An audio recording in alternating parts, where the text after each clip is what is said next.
So tell me a little bit more about the process of 105. I believe it got started because of somebody who was trying to get over on you as an author, and it kind of inspired you. But Yeah. kind of what made it into a company, and kind of what's bringing customers there?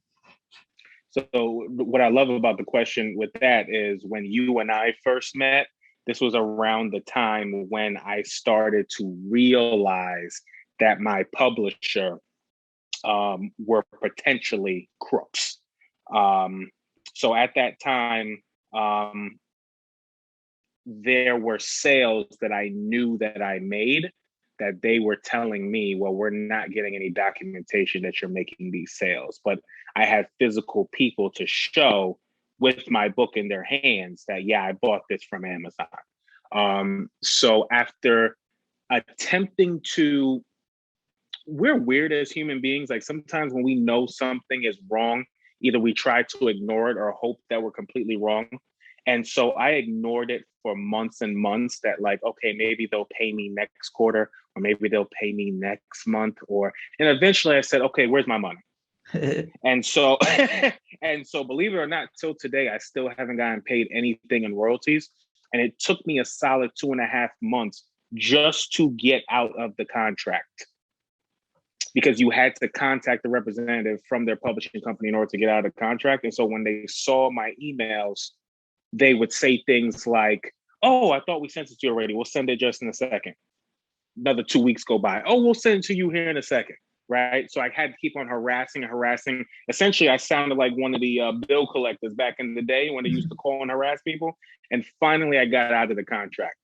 So once I got out of the contract, someone had recommended to me that, you should probably just start your own publishing company so that you could publish your books from now on, because this first book is not going to be your only one.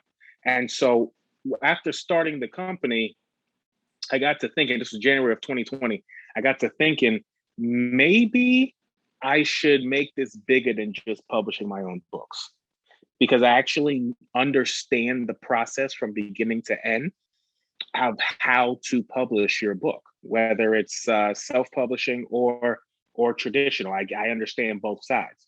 So why not use this company to help other people bring their books to life without a catch? And I also learned from that publishing company, who I'm not going to name, out of the Atlanta, Georgia area, who screwed me over. I actually learned from them, because had that not happened to me, honestly, I don't think I would be as effective as I have been, right? Gotcha. As far as putting the team together, as far as how Patricia and Byron are helpful, and how we have our illustrators and our marketing people and our book cover design. I wouldn't really know how to organize that in a way that is like, you know what I'm saying? Like, it's like I had to go through the nonsense in Right. order to build the company that I have today. So it's although it was a frustrating time dealing with that, and it is frustrating thinking to myself they still haven't paid me any royalties, it was beneficial in the long run.